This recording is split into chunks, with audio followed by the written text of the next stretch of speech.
Hello everyone, I hope you all are very fine. आशा करता हूँ कि आप सभी बहुत अच्छे होंगे और आप सभी लोगों का बहुत बहुत स्वागत है। दोस्तों, आज के इस वीडियो में हम क्लास 10th की फर्स्ट स्लाइड का जो पहला चैप्टर है, फर्स्ट स्लाइड बुक का पहला चैप्टर है अ लेटर टू गॉड, उसको कवर करने वाले हैं। और इससे पहले ये बुक यूपी बोर्ड में नहीं थी, बट अभी इस ईयर से ये यूपी बोर्ड में भी आ चुकी है। तो अभी ये यूपी बोर्ड और सीबीएसई बोर्ड दोनों के लिए एक ही बुक लगने वाली है, यानी कि फर्स्ट स्लाइड। और इसका पहला चैप्टर है अ लेटर टू गॉड, जिसे लिखा है जीएल फिल्म्स ने। ठीक है, तो एक एक लाइन के ट्रांसलेशन को देखेंगे, एक एक लाइन में यूज होने वाले ग्रामेटिकल टर्म्स को देखेंगे। अगर आप स्टोरी रीडिंग के तौर पे देखना चाहते हैं तो भी ये बहुत ही अच्छा सेशन होने वाला है। अगर आप एक कहानी की समरी समझना चाहते हैं, एक चैप्टर की समरी को समझना चाहते हैं, तो भी ये बहुत ही बढ़िया सेशन होने वाला है। और कुल मिला जुला के आपको बहुत कुछ सीखने को मिलेगा इस छोटे से सेशन में। तो वीडियो को आखिरी तक देखिएगा, और अगर आपको लगता है कि वीडियो अच्छा है, वीडियो हेल्पफुल है, तो वीडियो को शेयर कर दीजिएगा। ठीक है, चैप्टर को स्टार्ट करने से पहले थोड़ी सी समरी समझ लेते हैं। क्लियर, थोड़ी सी समरी को समझ लेते हैं कि क्या कहानी है, किस बारे में कहानी है। तो ये चैप्टर एक फार्मर के बारे में है, and the name of the farmer was Lencho. उस किसान का नाम था Lencho. He was a hard working farmer and he was expecting that there would be a good rain, एक अच्छी बारिश होगी, and there would be a good harvest, और उसकी वजह से एक अच्छी फसल होगी। But that did not happen. Actually the rain came and it turn into hail storms. जो रेन होती है, वो बारिश होती है, वो आती है, बट वो हेल स्टॉर्म्स में बदल जाती है। And that destroyed his crops, और वो उसकी फसल को पूरी तरह से डिस्ट्रॉय कर देती है, बर्बाद कर देती है। So he decided to write a letter to God, और इसलिए वो निश्चय करता है कि वो गॉड को एक लेटर लिखेगा फॉर हिज हेल्प, उसकी मदद के, अपनी मदद के लिए। ठीक है, तो ये पूरा ये चैप्टर का 4-5 लाइन का आउटलाइन था। और अब हम इस चैप्टर को स्टार्ट करने जा रहे हैं। आपकी स्क्रीन पर एक एक लाइन आपको दिखाई देगी और वहां से आपको समझ में आएगा। ठीक है, तो देखो कैसे लिखा गया है। सबसे पहली लाइन है द हाउस, और डैश करके लिखा गया है the only one in the entire valley. अब मैं एक एक चीज आपको समझाऊंगा, बहुत मजा आने वाला है इस सेशन में। देखो, डैश करके जब भी इस तरह से कुछ लिखा जाएगा तो आप समझ लेना कि वो एडिशनल इंफॉर्मेशन है। द हाउस, द हाउस का मतलब वो घर। कौन सा घर? The only one in the entire valley. उस पूरे इंटायर वैली में, उस पूरे घाटी में एकमात्र एक ही घर था, वही हाउस। सेट, सिट का सेकंड फॉर्म है सेट। जब भी आपको वर्ब मिले तो आपको उसकी फॉर्म का आइडिया होना चाहिए। अगर आप अभी देखो क्लास 10th में हो आप, है ना, क्लास 9, क्लास 10th, इस सेशन में आपको जरूर वर्ब को समझना, टेंस को समझना बहुत जरूरी होता है। जैसे सेट वर्ब की सेकंड फॉर्म है, तो ये पास्ट इंडेफिनिट टेंस है। बात समझ में आ गई? और वर्ब की फॉर्म अगर आपको समझ में आती है तभी आपको टेंस समझ में आ पाता है। तो लिखा हुआ है the house, the only one in the entire valley, set on the crest of a low hill. Crest का मतलब चोटी, और एक लो हिल मतलब छोटे टीले के, छोटे पहाड़ी के। तो वो जो घर था केवल एकमात्र उस पूरे इंटायर वैली में सेट, स्थित था, सिचुएटेड था ऑन द क्रेस्ट, चोटी पर, ऑफ अ लो हिल, एक छोटी सी पहाड़ी के चोटी पर।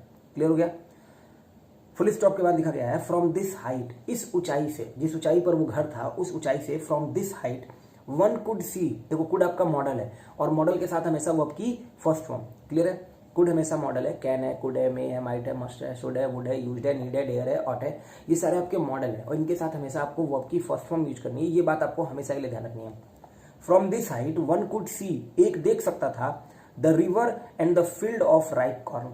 नदियों को देख सकता था, नदी, सॉरी रिवर्स नहीं है, रिवर है, तो नदी, और एक खेत था, फील्ड था, ऑफ राइप कॉर्न।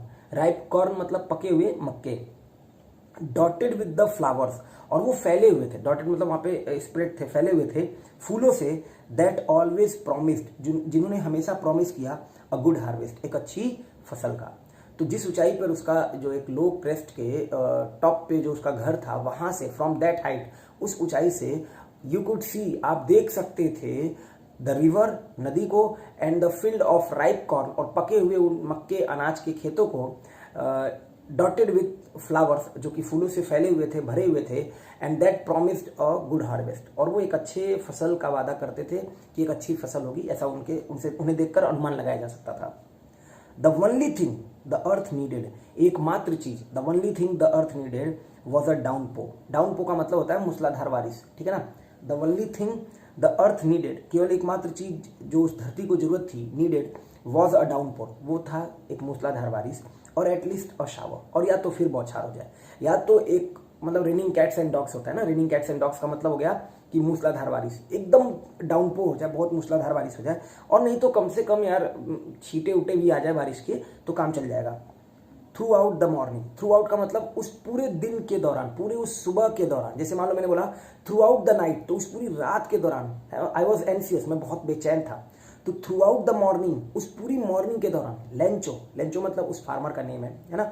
अब देखो फिर से डैश देके बोला गया है, जैसे भी हमने पहले लाइन में बोला था, who knew his fields intimately. अब यहाँ पे दो चीजें मैं बताऊंगा। पहली बात, नो की सेकंड फॉर्म है new, know new known, clear है। जो जानता था, किसको जानता था? हिज फील्ड्स, अपने खेतों को। और कैसे जानता था? इंटीमेटली। इंटीमेटली आपका यहाँ पे एडवर्ब है, क्योंकि ये बता रहा है न्यू के बारे में। पहले ये जो एक दो चीजें मैं बता रहा हूं ना इधर उधर से, वो समझ लो पहले। थ्रू आउट द मॉर्निंग, उस पूरी सुबह के दौरान, लेंचो, लेंचो कौन? किसान, डैश करके बोला जा रहा है, who knew his fields intimately, जो जानता था अपने खेतों को, फील्ड को। और कैसे जानता था? इंटीमेटली जानता था। इंटीमेटली मतलब बहुत ही निकट से, बहुत ही घनिष्ठता के साथ। क्योंकि देखो अगर इंटीमेट फ्रेंड्स है ना तो बहुत क्लोज फ्रेंड है। कोई भी इंटीमेट अगर है तो बहुत पास का है, बहुत समीप का है, बहुत ही निकट का है, बहुत ही क्लोज रिलेशनशिप है उनका। तो वही बोला गया है, हु न्यू हिज फील्ड्स। और कैसे जानता था? इंटीमेटली।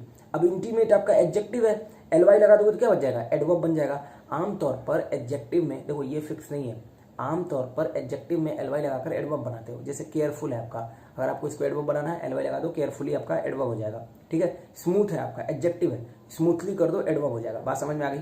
ठीक।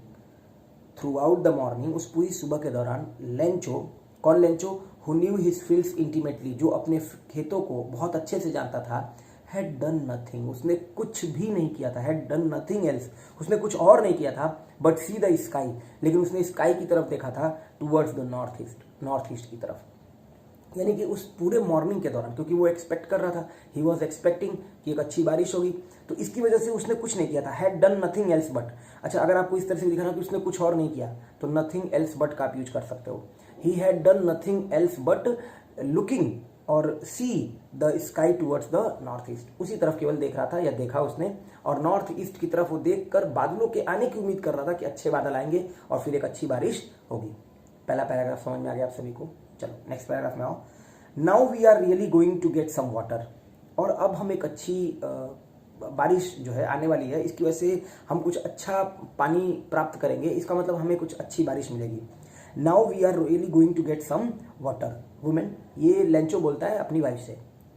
अच्छा, we are really going to get, देखो कई बार आप यहाँ पे है प्रेजेंट कॉन्टिन्यूअस टेंस, लेकिन प्रेजेंट कॉन्टिन्यूअस टेंस की हेल्प से आप फ्यूचर को भी दिखा सकते हो। जैसे I am going to buy this car, तो मैं इस कार को खरीदने जा रहा हूँ, आपका पर्पस बताना है, तो आप प्रेजेंट कॉन्टिन्यूअस टेंस की वजह से फ्यूचर को दिखा सकते हो। ठीक उसी तरह से now we are really going to get some water, अब हम कुछ पानी प्राप्त करने वाले हैं, यानी कि कुछ वाटर मिलने वाला है, यानी कि बारिश होने वाली है, वो अपनी वाइफ से बोलता है। The women who was preparing supper, supper का मतलब हो गया एक तरह का आखिरी खाना, जो लास्ट मील होता है ना, उसको आप सपर बोल सकते हो। The women who was preparing supper replied, उसने रिप्लाई किया। देखो यहाँ पे रिप्लाइड वर्ब की सेकंड फॉर्म में पास्ट टेंस हो जाएगा। ठीक है, रिप्लाई, रिप्लाइड और रिप्लाइड, वर्ब की सेकंड फॉर्म और थर्ड फॉर्म दोनों सेम होगी। The women who was preparing supper replied yes God willing, ठीक है, भगवान की इच्छा, अगर ऐसा होता है तो ठीक है, देखते हैं भगवान की इच्छा। गॉड विलिंग, विल का मतलब इच्छा होता है। The older boys were working in the field, were working past continuous tense है, और बॉयज की वजह से वर लगा हुआ है। बॉय होता तो वॉज होता, सिंगुलर के साथ वॉज, प्लूरल के साथ were. The older boys were working in the field, जो बड़े बच्चे थे वो फील्ड में खेल रहे थे, काम कर रहे थे। वाइल द स्मॉलर वंस, अब देखो यहाँ पे स्मॉलर बॉयज नहीं लिखा है, अभी वंस लिखा हुआ है। यहाँ पे एक चीज समझने वाली है, अगर नाउन की रिपीटेशन को रोकनी हो तो हम प्रोनाउन यूज करते हैं, है कि नहीं? अगर नाउन की रिपीटेशन रोकनी हो तो हम क्या यूज करेंगे? प्रोनाउन यूज करेंगे। अभी बॉयज की जगह पे हमने क्या यूज कर दिया? वंस। तो अगर सिंगुलर होता तो वन और प्लूरल है तो वंस। ये प्रोनाउन होता है, और प्रोनाउन का यूज होता है कि अगर आपको नाउन की रिपीटेशन रोकनी है तो आप प्रोनाउन यूज करो, और वहां पे अगर जैसे सिंगुलर नाउन है तो वन और प्लूरल नाउन है तो वंस यूज कर लेते हो आप। बोला गया है the older boys were working in the field, जो बड़े बच्चे थे वो काम कर रहे थे खेतों में। वाइल, जबकि the smaller ones were playing near the house, और जो छोटे बच्चे थे वो वहीं घर के समीप ही खेल रहे थे। Were playing near the house. Until the woman called to them all, जब तक कि उस महिला ने उन सबको नहीं बुला लिया। Until the woman called to them all, called verb की सेकंड फॉर्म है, और until उस दौरान तक, है ना, उस टाइम तक, जब तक कि उस महिला ने उन सबको नहीं बुला लिया। Come for dinner, डिनर के लिए आ जाओ, मतलब वो सपर जो था वो तैयार हो गया था, खाना तैयार हो गया था। Come for dinner, अब रात का खाना है तो आप लोग आ जाओ। ठीक है, अभी ये जो come for dinner लिखा हुआ है ना, ये 5 तरह के सेंटेंस होते हैं, असर्टिव, इंट्रोगेटिव, इंपरेटिव, एक्सक्लेमेटरी और ऑप्टेटिव। उनमें से एक सेंटेंस होता है इंपरेटिव, जिसमें आप ऑर्डर, रिक्वेस्ट, सजेशन, एडवाइस ये सब देते हो। तो ये जो लिखा हुआ है ना कम फॉर डिनर, ये आपका क्या है? एक तरह का एक तरह का आपका ऑर्डर है ना, एडवाइस भी हो सकता है, सजेशन भी हो सकता था, बट अभी यहाँ पे क्या है, ऑर्डर है, क्योंकि साफ पता चल रहा है माँ ने बोला है कम फॉर डिनर, आ जाओ डिनर के लिए। तो ये इंपरेटिव सेंटेंस है, मैं आपको ये बताना चाह रहा था। It was during the meal that just as Lencho had predicted. तो ये खाना खाने के दौरान, ड्यूरिंग द मील का मतलब हो गया उस दौरान, है ना। तो it was during the meal that, अब देखो कॉमा करके कुछ दूसरी बात बोली जा रही है, अब वापस से वो दैट से जोड़ा जाएगा अभी आगे चल के जहां पे कॉमा रुकेगा, ठीक है। फिर से समझो, अभी कॉमा करके एक दूसरी बात बोली जा रही है और फिर वो बात जुड़ जाएगी आगे चल के जब कॉमा आ जाएगा। It was during the meal that just as Lencho had predicted, जैसा कि लेंचो ने प्रिडिक्ट किया था। हैड प्रिडिक्टेड आपका पास्ट परफेक्ट टेंस है, हैड के साथ वो आपकी थर्ड फॉर्म, ठीक है ना। और प्रिडिक्ट का मतलब फोरकास्ट करना, मतलब भविष्यवाणी करना, क्लियर। तो it was during the meal, और ये मील के दौरान था, just as Lencho had predicted, जैसा कि लेंचो ने भविष्यवाणी की थी कि इस टाइम पे ऐसा होगा, ठीक वैसा ही। और मील के दौरान क्या हुआ, बिग ड्रॉप्स ऑफ रेन, बड़ी बूंदें बारिश की, big drops of rain began to fall, वो गिरने लगी, ठीक है। It was during the meal, ये मील के दौरान था, that big drops of rain, आप इसको डायरेक्ट यहाँ दैट से बिग ड्रॉप से जोड़ सकते हो, that big drops of rain began to fall. तो बारिश की बड़ी बड़ी बूंदें जो थी वो बिगेन टू फॉल का मतलब गिरने लगी। अब देखो यहाँ पे बिगेन जो है ये वर्ब की सेकंड फॉर्म है, फर्स्ट फॉर्म होती है बिगिन, सेकंड फॉर्म होता है बिगेन, और थर्ड फॉर्म होता है बिगन। क्लियर हो गया, बिगिन, बिगेन, बिगन, क्लियर। अब ये जो बिगेन के साथ 2+V1 लगाया गया है ना, टू फॉल, फॉल वर्ब की फर्स्ट फॉर्म है, फॉल, फेल और फॉल है, क्लियर। तो ये जब भी आपको कोई काम शुरू हो गया तो वहां पे यूज कर सकते हो, जैसे इट बिगेन टू रेन, तो बारिश होने लगी, ही बिगेन टू रन, तो वो भागने लगा, ठीक है, और ही बिगेन टू बीट मी, तो वो मुझे पीटने लगा। तो कुछ भी अगर आप बिगिन के साथ लगा के बोल रहे हो ना, तो वो आप वहां पे उस काम को शुरू होना करना, या काम शुरू हो चुका है वो चीज आप दिखाना चाहते हो। तो big drops of rain begin to fall, बड़ी जो बूंदें थी बारिश की वो गिरने लगी। इन द नॉर्थ ईस्ट, और नॉर्थ ईस्ट की तरफ, ह्यूज माउंटेन्स ऑफ क्लाउड्स, बादल के बड़े बड़े पहाड़, है ना, बादल के बड़े बड़े पहाड़ मतलब ह्यूज माउंटेन्स ऑफ क्लाउड्स। अब यहाँ पे बादल के बड़े बड़े पहाड़ तो होंगे नहीं, मतलब बहुत ज्यादा बादल, बहुत बड़े बड़े बादल, कुड बी सीन, उनको देखा जा सकता था, अप्रोचिंग, अप्रोचिंग मतलब उस तरफ आते हुए। अब यहाँ पे जो कुड बी सीन लिखा हुआ है ना, ये पैसिव वॉइस है। जैसे आप मॉडल्स, अभी मैंने थोड़ी देर पहले बताया कि जो मॉडल्स होते हैं, can, could, may, might, must, should, would, use, need, dare, ought, इनके साथ आप वर्ब की फर्स्ट फॉर्म यूज करते हो और तब ये एक्टिव वॉइस होता है। अगर आपको इनको पैसिव वॉइस में यूज करना है तो उन्हीं मॉडल के साथ बी लगा के वर्ब की थर्ड फॉर्म, जैसे I can solve this question, ये एक्टिव वॉइस है, कैन के साथ मैंने सॉल्व लगा के वर्ब की फर्स्ट फॉर्म यूज की है, और ये बात प्रूफ होती है कि मॉडल के साथ V1 यूज करते हैं, ठीक है। अभी मुझे इसका पैसिव बनाना है, this question can be solve by me, ये क्वेश्चन मेरे द्वारा सॉल्व किया जा सकता है। अभी मैंने कैन बी सॉल्व लिख दिया, तो कैन मॉडल, फिर बी लगाया और फिर वर्ब की थर्ड फॉर्म। तो अभी यहाँ लिखा हुआ है कि इन द नॉर्थ ईस्ट में ह्यूज माउंटेन्स ऑफ क्लाउड्स, बड़े बड़े बादलों के जो पहाड़ थे, कुड बी सीन, उनको देखा जा सकता था, अप्रोचिंग, उस तरफ आते हुए। The air was fresh and sweet, और जो हवा थी वो बहुत ही ताजी थी और बहुत ही स्वीट थी। अभी देखो यहाँ पे एक दूसरी चीज समझने की है, the air was fresh and sweet, जैसे मान लो मैंने बोला ही वॉज ऑनेस्ट, तो ऑनेस्ट क्या है, ही के बारे में बता रहा ना, वह कैसा था, ईमानदार था, तो ही आपका प्रोनाउन है। और जब भी कभी आप नाउन या प्रोनाउन के बारे में कोई एक्स्ट्रा चीज बताते हो तो वो आपका एडजेक्टिव होता है। ठीक उसी तरह से एयर आपका यहाँ पे नाउन है, आर्टिकल द लगा हुआ है, ठीक है, आर्टिकल का यूज हमेशा नाउन के लिए करते हो, तो आर्टिकल द लगा हुआ है, एयर नाउन हो गया। और एयर कैसी थी, फ्रेश थी, तो फ्रेश एयर के बारे में बता रहा है, एयर शब्द नाउन है, नाउन के बारे में बताएगा तो फ्रेश क्या हो जाएगा, एडजेक्टिव। उसी तरह स्वीट भी क्या हो जाएगा, adjective. The air was fresh and sweet, तो फ्रेश और स्वीट क्या है, एडजेक्टिव है। वैसे भी ये क्वालिटी बताते हैं, जैसे फ्रेश फ्रूट है तो फ्रूट आपका नाउन हो गया और फ्रेश आपका एडजेक्टिव हो गया। क्लियर, आगे देखो, the man went out, go की सेकंड फॉर्म होती है went, past indefinite tense again, और कहानी है, स्टोरी है, तो आप पास्ट इंडेफिनिट टेंस में ही पढ़ोगे। The man went out for no other reason than to have the pleasure of feeling the rain on his body. वो जो लेंचो था, द मैन मतलब लेंचो, वेंट आउट वो बाहर गया, फॉर नो अदर रीजन कोई और कारण से नहीं, देन बल्कि to have the pleasure of feeling, कि वो जो आनंद था उस फीलिंग का, किसके फीलिंग का, रेन के फीलिंग का, कहां पे, ऑन हिज बॉडी, अपनी बॉडी पर लेने के लिए। ठीक है, द मैन वेंट आउट, आदमी बाहर गया, फॉर नो अदर रीजन, किसी और कारण से नहीं, than to have the pleasure, बल्कि वो आनंद लेना चाहता था, टू हैव द प्लेजर किस चीज का, of feeling the rain, rain को फील करने का, कहाँ पे, ऑन हिज बॉडी, अपनी बॉडी पे वो बारिश की जो बड़ी बड़ी बूंदी थी, बिग ड्रॉप्स थी, है ना, उनको फील करना चाहता था। उस प्लेजर के लिए, उस आनंद के लिए वो बाहर चला गया।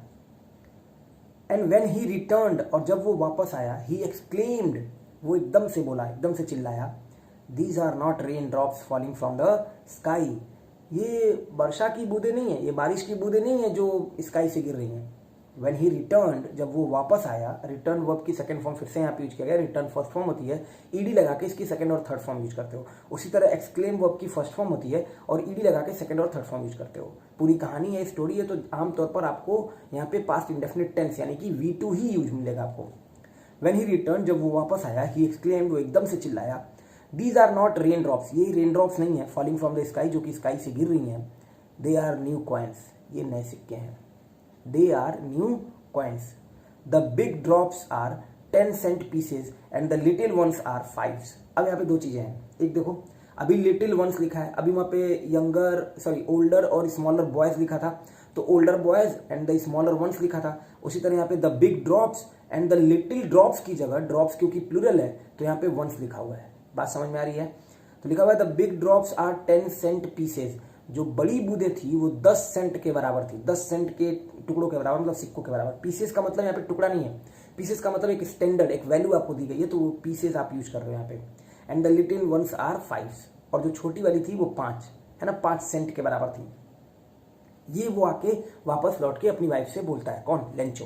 ठीक है, तो पहले पैराग्राफ में हमने पढ़ा कि लेंचो का जो घर है वो एक लो क्रिस्ट के टॉप पे है, और वहाँ उस ऊंचाई से आप रिवर को और फ्लावर को देख सकते हो, उस राइट कॉर्न को देख सकते हो। इसके अलावा वो उम्मीद कर रहा था एक अच्छी बारिश का, जिसकी वजह से वो नॉर्थ ईस्ट स्काई की तरफ उस समय केवल देख रहा होता है।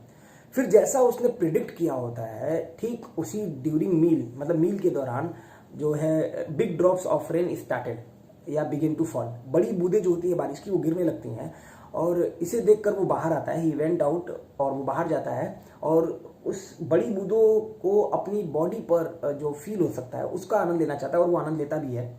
और जब वो वापस आता है तो वो बोलता है कि ये बड़ी बूंदें जो हैं वो बारिश की बूंदें नहीं है, एक्चुअली में ये इनकी जो वैल्यू है ना वो 10 सेंट और 5 सेंट के बराबर है। बड़ी बूंदे की 10 सेंट और छोटे बूंदों की 5 सेंट के बराबर है।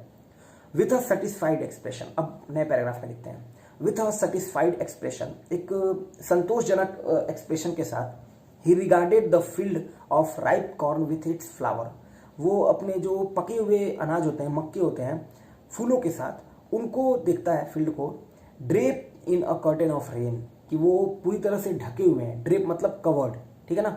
ड्रेप क्या होता है, जैसे आप शॉल अपने ऊपर जब ओढ़ते हो ना तो उसको ड्रेप बोलते हैं, कि आपने ड्रेप कर दिया। जैसे मान लो आपने एक कर्टेन उठाया और एक टेबल पे, एक चेयर पे आपने उसको ढक दिया, तो आपने इसको क्या किया, ड्रेप कर दिया। तो ड्रेप मतलब कवर करना, और ड्रेप लिखा हुआ है, सेकंड फॉर्म में लिखा हुआ है, तो इसका मतलब कवर्ड हो जाएगा, मतलब ढका हुआ।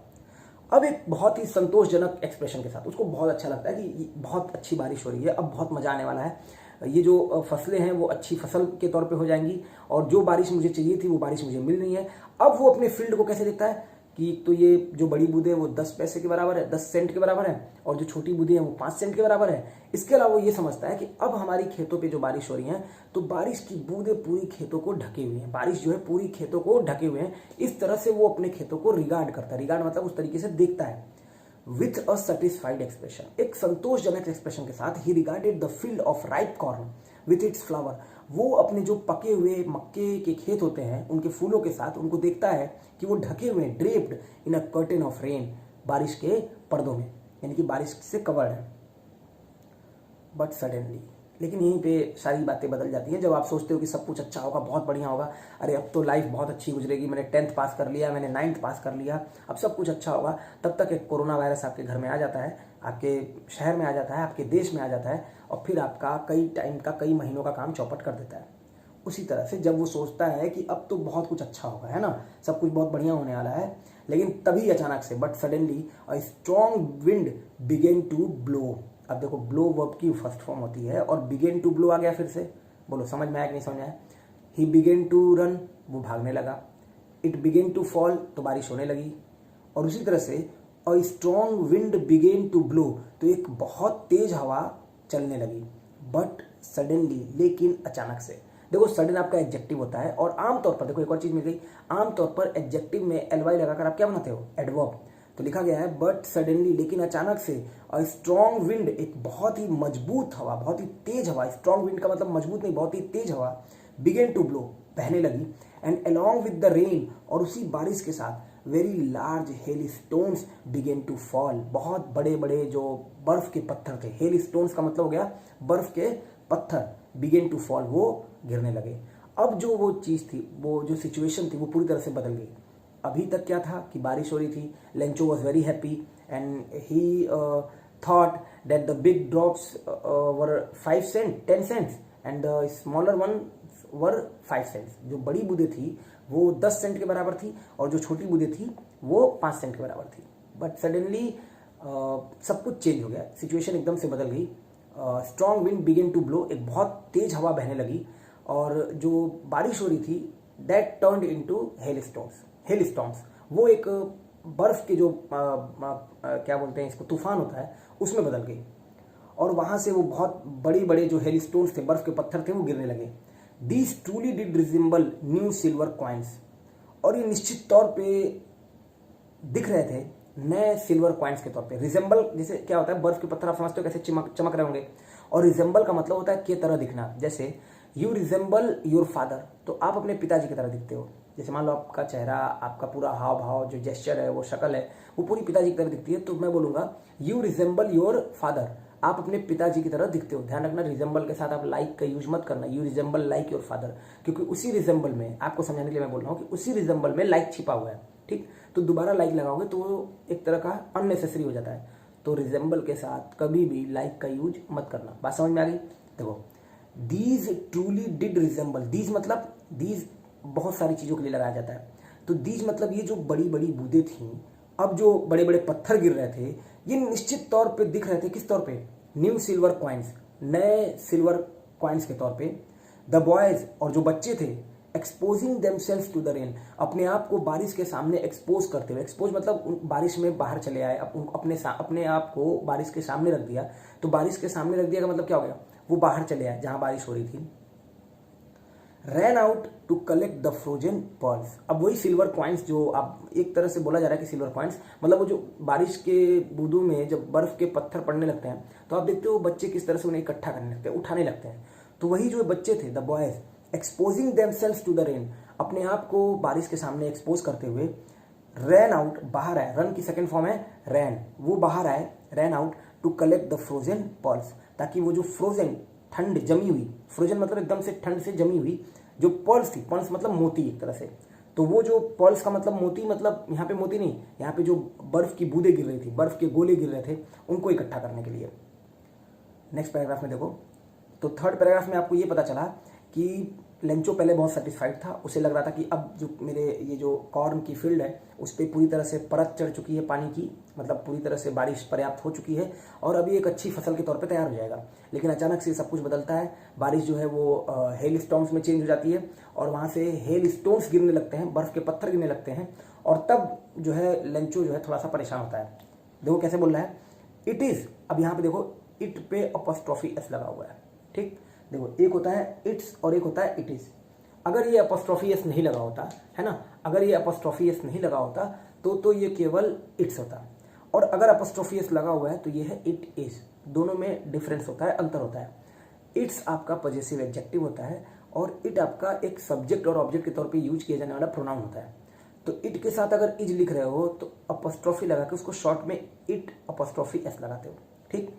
तो इसका मतलब है it is really getting bad now, अब तो निश्चित तौर पे खराब हो रहा है। It is really getting bad now, अब तो निश्चित तौर पे सब कुछ खराब हो रहा है। एक्सक्लेम द मैन, मैन ने एक्सक्लेम किया। I hope it Passage quickly, और मैं उम्मीद करता हूं कि ये बहुत जल्दी बीत जाएगा, है ना। I hope it Passage quickly. अब वहां पे लेंचो बोलता है कि मैं ये उम्मीद करता हूं कि बहुत जल्दी बीत जाएगा, इट पासेज क्विकली, और क्योंकि ये बहुत बुरा हो रहा है। It did not pass quickly, लेकिन वो तुरंत नहीं बीता। डिड नॉट आपकी पास्ट इंडेफिनिट टेंस में यूज करने वाली चीज है ना। निगेटिव सेंटेंसेस को पास्ट इंडेफिनिट में डिड लगा के यूज करते हो, और डू, डज, डिड, इन सब के साथ वो आपकी फर्स्ट फॉर्म।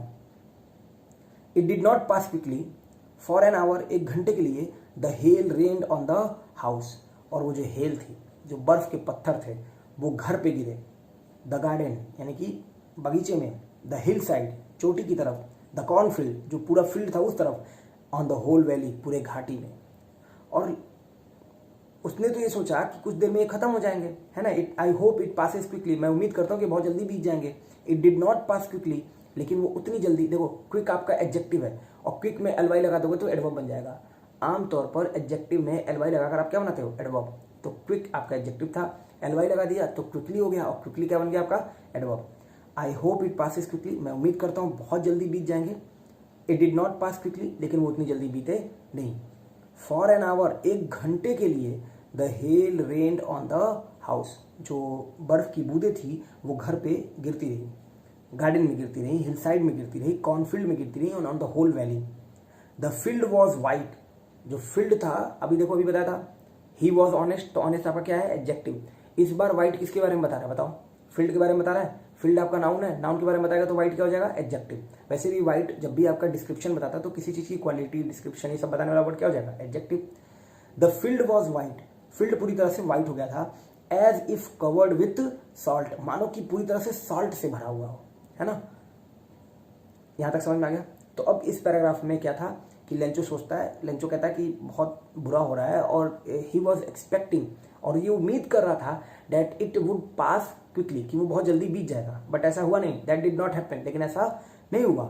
और पूरे एक घंटे के लिए जो हेल था, that rained on the house, in the garden, in the valley, है ना, उस गार्डन में, ऑन द कॉर्नफील्ड, उस पूरे कॉर्नफील्ड पे, हर जगह वो हुआ। और फील्ड पूरी तरह से व्हाइट हो गया था, जैसे मानो कि पूरी तरह से सॉल्ट से कवर्ड हो, ढका हुआ हो। नेक्स्ट पैराग्राफ देखो, not a leaf remained on the trees, एक पत्ती नहीं बचा था पेड़ों पे। Not a leaf remained on the trees, एक पत्ती नहीं बचा था पेड़ों पे। The corn was totally destroyed, और यहीं से अब कहानी आपकी शुरू हो जाएगी। The corn was totally destroyed, जो फसल थी वो पूरी तरह से बर्बाद हो चुकी थी। The flowers were gone from the plants, और जो फूल थे वर गॉन, वो जा चुके थे, फ्रॉम द प्लांट्स, पेड़ों से। Not a leaf remained on the tree, एक पत्ती नहीं बची थी पेड़ों पे। The corn was totally destroyed, वो जो कॉर्न थी, जो फसल थी, वो पूरी तरह से तबाह हो चुकी थी, समाप्त हो चुकी थी। The flowers were gone from the plants, और जो फूल थे वो पूरी तरह से प्लांट से जा चुके थे। Lencho soul was filled with sadness, और लेंचो की जो आत्मा थी वो पूरी तरह से उदासी से भर चुकी थी। Lencho's soul was filled with sadness, जो लेंचो की आत्मा थी वो पूरी तरह से उदासी से भर चुकी थी। When the storm had passed, और जब तूफान बीत गया, he stood in the middle of the field, वो पूरे फील्ड के बीचों बीच जाके खड़ा हो गया। and said to his sons, और अपने बच्चों से बोला, a plague of locusts, locusts मतलब टिड्डों का झुंड, है ना, जैसे टिड्डे आते हैं तो उन्हीं के झुंड को आप बोल सकते हो लोकस्टस। तो ए प्लेग ऑफ लोकस्टस, जो टिड्डों का झुंड होता, would have left more than this, उसने इससे ज़्यादा छोड़ दिया होता। ये जो हेल स्टोन्स आए हैं और जिन्होंने जिस तरह से इन्होंने फसलों को बर्बाद किया है, इन्होंने पूरी तरह से हमें तबाह कर दिया। क्योंकि अगर टिड्डों का झुंड, आपको पता होगा कि किसान बहुत ज़्यादा परेशान होते हैं टिड्डों के झुंड से, है ना, वो आते हैं और एक के साथ पूरा खेत खा जाते हैं। तो अगर उनका झुंड आया होता, would have left more than this, उसने इससे ज़्यादा छोड़ दिया होता, बख्श दिया होता, और इतना तबाह नहीं किया होता जितना इसने बर्फ के पत्थरों ने कर दिया। तो a plague of locusts would have left more than this, the hail has left nothing, इन बर्फ के पत्थरों ने कुछ भी नहीं छोड़ा। This year we will have no corn, और इस साल हमारे पास कोई मक्के नहीं होंगे, कोई अनाज नहीं होगा। That night was a sorrowful one, और वो रात बहुत ही दुख भरी रात थी। That night was a sorrowful one, all our work for nothing, हमारा पूरा काम बिना किसी काम का। All our work for nothing, there is no one who can help us, और कोई नहीं है, there is no one who can help us, जो हमारी मदद कर सकता है। There is no one who can help us, we will all go hungry this year, और इस साल हम सब भूखे रह जाएंगे। We will all go hungry this year, ठीक है। तो एक बार फिर से मैं इस पैराग्राफ को पढ़ दे रहा हूँ, देखो। Not a leaf remained on the trees, एक पत्ती नहीं बची थी पेड़ों पर। The corn was totally destroyed, फसल पूरी तरह से बर्बाद हो चुकी थी। The flowers were gone from the plants, जो फूल थे वो पेड़ों से जा चुके थे। Lencho soul was filled with sadness, Lencho की आत्मा पूरी तरह से उदासी से भरी हुई थी। और जब स्टॉर्म पास हो गया, लेंचो फील्ड के मिडिल में जाकर खड़ा हो गया और अपने बच्चों से कहा, a plague of locusts would have left more than this, को अगर एक टिड्डों का झुंड आया होता तो उसने इससे ज़्यादा छोड़ दिया होता, जितना हेल स्टोन्स ने तबाह किया है उससे ज़्यादा उनके झुंड ने इन खेतों को तबाह नहीं किया होता इतना जितना इन्होंने किया है। The hail has left nothing, has और वर्ब की third form present perfect tense है। हेल ने कुछ भी नहीं छोड़ा, ये जो बर्फ के पत्थर पड़े हैं उन्होंने कुछ भी नहीं छोड़ा। This year we will have no corn, और इस साल हमारी कोई फसल नहीं होगी, कोई मक्के कोई अनाज नहीं होंगे। That night was a sorrowful one, और वो रात बहुत ही दुख भरी रात थी। All our work for nothing, हमारा पूरा काम किसी काम के लिए नहीं। There is no one who can help us, कोई नहीं है जो हमारी मदद कर सकता है। There is no one who can help us. We will all go hungry this year, और हम इस साल भूखे रह जाएंगे। We will all go hungry this year. तो यहाँ पे मैं इस पहले पार्ट को कवर करता हूँ और इसके बाद हम इसका आगे का पार्ट नेक्स्ट सेशन में कवर करेंगे। आई होप कि ये वीडियो ठीक ठाक हो चुका है। तो काफ़ी लंबा सेशन में नहीं करना चाहता हूँ एक बार में, और काफ़ी गर्मी भी है। ठीक, तो आज के लिए इतना ही है। नेक्स्ट सेशन में हम फिर इसके अगले पार्ट को कवर करेंगे। तब तक के लिए अपना ध्यान रखिएगा, और वीडियो अगर हेल्पफुल हो, अच्छा लगता हो तो वीडियो को शेयर कर दीजिएगा। Thank you.